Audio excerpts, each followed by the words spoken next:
Hello friends.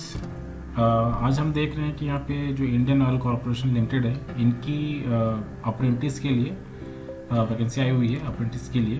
तो यहाँ पर हम देखते हैं कि किन बच्चों के लिए ये है और इसमें कितनी सीटें हैं और किस तरीके से इनको किस तरह से आप इसमें अप्लाई करेंगे और क्या कहते हैं क्या प्रोसीजर है आपके सिलेक्शन का। चलिए शुरुआत करते हैं। पहले इसमें हम देख लेते हैं मेन पॉइंट क्या है भाई कि इसका जो ऑन स्टार्ट है वो 10/11 मतलब कि आज कल से ही स्टार्ट हो चुका है। फिर उसके बाद लास्ट डेट क्या है इनका 30/11 मतलब ये नवंबर का लास्ट डेट है। Date of recording eligibility criteria जो भी आपका एज देखा जाएगा या फिर आपका क्या कहते हैं कि ITI या जो भी डिप्लोमा का ग्रेजुएशन या जो भी डिग्री देखी जाएगी वो 10/11/2022 के हिसाब से देखी जाएगी। ओके, अब यहाँ पे हम स्टार्ट करते हैं। ऑब्वियस बात है इंडियन ऑयल कॉर्पोरेशन आपकी एक PSU वाली कंपनी है। तो यहाँ पे हम देखते हैं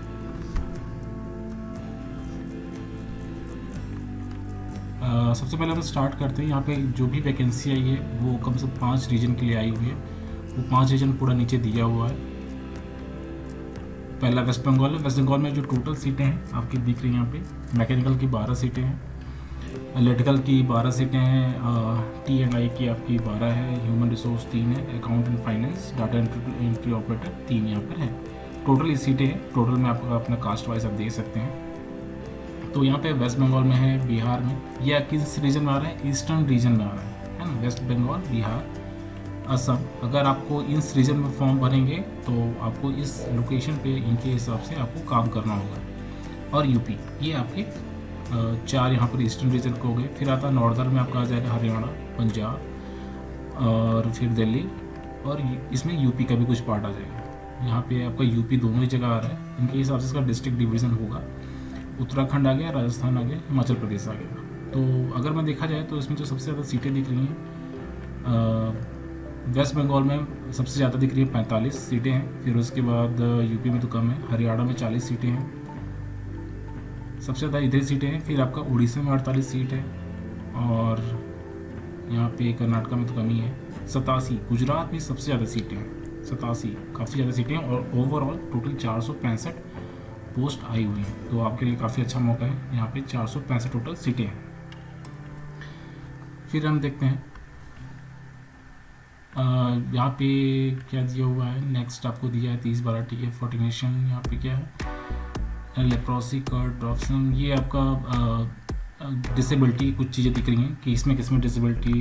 यहाँ पे लिखा है मिनिमम 40% जिसको डिसेबिलिटी वो जिनको वो अलाउ करेंगे। यहाँ पर लिखा है जिसको लेप्रोसी हो, डॉक्टरिज्म हो, एसिड अटैक है ना। एसिड अटैक आपको याद हो कि मोदी जी ने लाया था, इससे पहले एसिड अटैक नहीं था। डिसेबिलिटीज़ में एसिड अटैक पहले नहीं था। ओके, तो नए रिफॉर्म के साथ में एसिड अटैक कुछ चीज़ें और भी चीज़ें जोड़ी गई हैं। फिर नेक्स्ट आता है कि क्या क्या क्वालिफिकेशन रिक्वायरमेंट है। पहले अगर हम बात करते हैं कि जो ट्रेड अप्रेंटिस मैकेनिकल के लिए इनको चाहिए 3 ईयर फुल टाइम डिप्लोमा। ध्यान रखिए यहाँ पे डिप्लोमा वाले इसको अप्लाई कर पाएंगे। यहाँ पे लिखा और 2 years through lateral entry after ITI of minimum 1 year. या फिर अगर आपने ITI 1 साल का किया है और उसके बाद आपने डिप्लोमा किया है तो भी आपका चल जाएगा। या फिर फुल टाइम आपका 3 ईयर का डिप्लोमा चाहिए होगा। तो मैकेनिकल और ऑटोमोबाइल के लिए यहाँ पर इसकी डिमांड की गई है। फिर यहाँ पे टेक्नीशियन इलेक्ट्रिकल का डिमांड की गई है। सेम वही है, 3 ईयर आपका डिप्लोमा, फुल टाइम डिप्लोमा, या फिर आपका और 2 years through lateral entry after ITI minimum of 1 year duration, है ना। तो अगर आपने ITI 1 साल का किया है और 2 साल आपने डिप्लोमा किया तो भी चल जाएगा। नेक्स्ट यहाँ पे क्या, टेलीकम्युनिकेशन के लिए 3 इयर्स आपका यहाँ पे फिर से वही चीज़ दिख रहा है। सभी के लिए I think diploma he main degree मांगा है। यहाँ पे सिर्फ ITI से काम नहीं चलेगा, यहाँ पे डिप्लोमा भी मांगा है। नेक्स्ट है ट्रेड अप्रेंटिस है, फुल टाइम बैचलर डिग्रीज। यहाँ पे मांगा कोई भी बैचलर डिग्री हो, यहाँ पे कुछ भी डिमांड नहीं किया।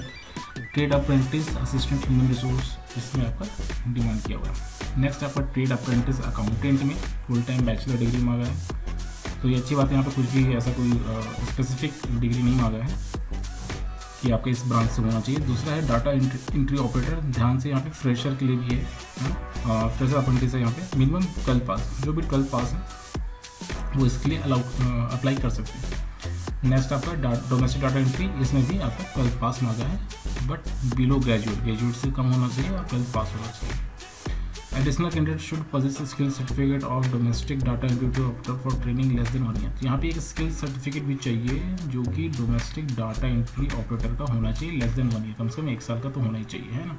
Less than 1 year, recognised by national skill qualification framework NSQF आपका होना चाहिए, उनसे सर्टिफाइड होना चाहिए। नेक्स्ट आते हैं एज क्राइटेरिया क्या है। एज आपका मिनिमम 18 साल तो पता ही है, 18 साल से कम आप जॉब कर नहीं सकते अग्निवीर को छोड़ के।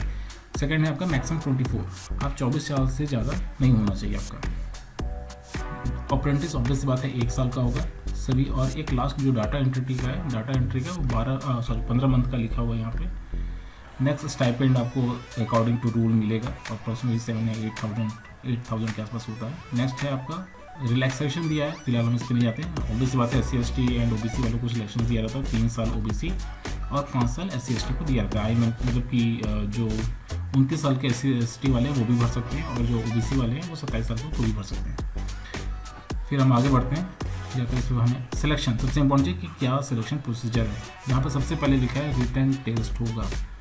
आप बिलीव करें आज नहीं तो कल सारे के सारे जितने भी अप्रेंटिस बेस्ड होते हैं सबके सब एक एग्ज़ाम ओरिएंटेड हो जाएंगे, है ना। जो ये सोचे कि ऑलवेज मेरिट बेस्ड होने वाला है, ठीक है, आज तो हो रहा है मेरिट पे कुछ जगह, लेकिन एक टाइम ऐसा आएगा जब सारे सारे रिटन टेस्ट के हिसाब से होने लगेंगे, चाहे प्राइवेट हो चाहे गवर्नमेंट हो। तो यहाँ पर रिटन टेस्ट है, उसमें साफ साफ लिखा है कि 1 correct answer, country choose correct option. यहाँ पे लिखा 100 क्वेश्चन होंगे, रिटन टेस्ट होगा, टोटल मार्क्स 100 का होगा, और सभी करेक्ट आंसर पे 1 मार्क्स।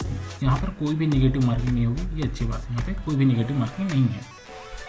अब सभी में क्या क्या पूछेगा, यहाँ पर क्या है 100 ऑब्जेक्टिव क्वेश्चन, जिसमें से 75 क्वेश्चन आपके जनरल एप्टीट्यूड, 75 क्वेश्चन आपके ट्रेड से रिलेटेड होंगे, आपके डिसिप्लिन से रिलेटेड होंगे, और 25 क्वेश्चन में आपका general aptitude, reasoning, general English भी है, न्यूमेरिकल एप्टीट्यूड। तो बेसिकली यहाँ पे एप्टीट्यूड, रीजनिंग, इंग्लिश यही सब ज़्यादा पूछेगा, और कुछ जनरल नॉलेज होगी। जनरल नॉलेज में ज़्यादातर आप ध्यान देंगे तो उसमें करंट अफेयर ज़्यादा पूछेगा, अदर चीज़ें उतना कम ही रहती, उतना तो नहीं रहती हैं। नेक्स्ट अकाउंटेंट में, इसमें आपका क्या है कि 75 क्वेश्चन आपके जनरल अकाउंट्स, कॉमर्स, फाइनेंस यहाँ से पूछेगा, 25 क्वेश्चन वही सभी के लिए रहता है। ट्रेड अप्रेंटिस आपका जो ह्यूमन रिसोर्स है, इसमें आपका type of question shall be general aptitude. इसमें सिर्फ aptitude, reasoning, general English, numerical aptitude, general knowledge, awareness, इसमें यहाँ पे यही बस पूछा है। यहाँ पे कोई ट्रेड से रिलेटेड है भी नहीं, आपने देखा था ये 12 बेसिस पे था। डाटा एंट्री ऑपरेटर में भी आपको सिर्फ यही पूछेगा, मतलब 100 के 100 क्वेश्चन सिर्फ यही रहेंगे, और यहाँ पर कुछ भी दूसरा क्वेश्चन नहीं रहेंगे। दूसरा है 120 मिनट, ऑब्वियस बात है 2 घंटा 120 मिनट का पेपर रहेगा, दोनों ही इंग्लिश और हिंदी में होंगे। मिनिमम क्वालिफाइंग मार्क्स 40% है, बट आप उसको सोचना नहीं है क्योंकि इससे फ़र्क नहीं पड़ता 40% क्या होता है ना। आपको सिंपल सी बात है, आपको अदर बच्चों से अधिक नंबर लाने हैं। नेक्स्ट यहाँ पर जो इम्पोर्टेंट पॉइंट है कि आपको फॉर्म कैसे भरना, बाकी सब मैं यहाँ पे हटा दे रहा हूँ। ये सभी डिसेबिलिटी सर्टिफिकेट है, ये जो जिनको डिसेबिलिटी वो सर्टिफिकेट किस हिसाब से बनाएंगे वो इनका हो जाएगा। नेक्स्ट आपका है यहाँ पे जो इम्पोर्टेंट है कि आपको कैसे फॉर्म भरना है, हम उसको देख लेते हैं। यहाँ पे किस तरह से फॉर्म भरा जाएगा।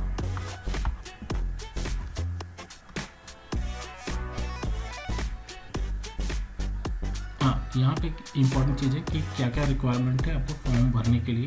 पहले तो लिखा है कि अगर टेक्नीशियन अप्रेंटिस का अप्लाई कर रहे हैं तो आपको ध्यान रखना है कि यहाँ पे जो आपका नेशनल अप्रेंटिस ट्रेनिंग स्कीम है, यहाँ पर आपको इस साइट पे आपको अपना रजिस्टर करना होगा, अपनी आईडी को रजिस्टर करना होगा। लिखा है with concern regional board of apprentice training in their portal national apprentice training scheme. ये आपको उनके रीजनल पोर्टल पे आपको रजिस्टर करना होगा। For trade apprentice with national skill development council NSDC का आपको इस पर रजिस्ट्रेशन करना होगा। लिखा है after successful registration with above agency registration number will be generated. जब आप यहाँ पे रजिस्ट्रेशन करेंगे तो आपका एक रजिस्ट्रेशन नंबर जनरेट होगा, और लिखा है कि जब आप फॉर्म भर रहे होंगे तो आपके लिए कंपलसरी है वो रजिस्ट्रेशन नंबर डालना। ठीक, तो हम क्लिक करके देख लेते हैं कि आप इससे कहाँ पर पहुँचेंगे।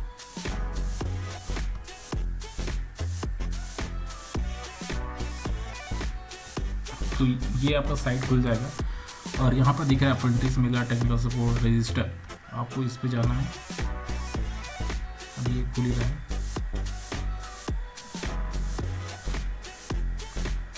आप यहाँ पे जाएंगे कैंडिडेट में और अपना डिटेल डालेंगे, जो भी आपसे पूछा जाएगा आपको डिटेल डालेंगे, रजिस्टर करेंगे, और आपकी एक रजिस्ट्रेशन आईडी मिल जाएगी। और यही चीज़ आपको जब इंडियन ऑयल कॉरपोरेशन पर जाएंगे तो आपको यहाँ पर मिलेगा। अब यहाँ पर हम देखते हैं यहाँ पर कैसे हमें देखना है। यहाँ पे आप पहले क्या करेंगे, एक्टिव ओपनिंग्स में देखते हैं। यहाँ पे अप्रेंटिस ओपनिंग दिख रहा है और नॉन एग्जीक्यूटिव, तो हम अप्रेंटिस में चलते हैं कि हमें अप्रेंटिस के बारे में देखना है।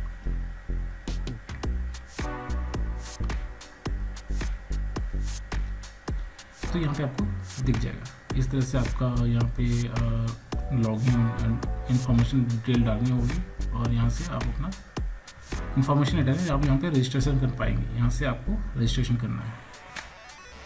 तो जैसे रजिस्ट्रेशन दबाएंगे आपका फॉर्म खुल जाएगा और यहाँ से आप अपना रजिस्ट्रेशन करना स्टार्ट करेंगे। तो ये तरीका है इस फॉर्म को भरने का। अच्छा मौका है उन बच्चों के लिए जिन्होंने डिप्लोमा किया हुआ है, तो वो सभी बच्चे इस फॉर्म को ज़रूर भरें।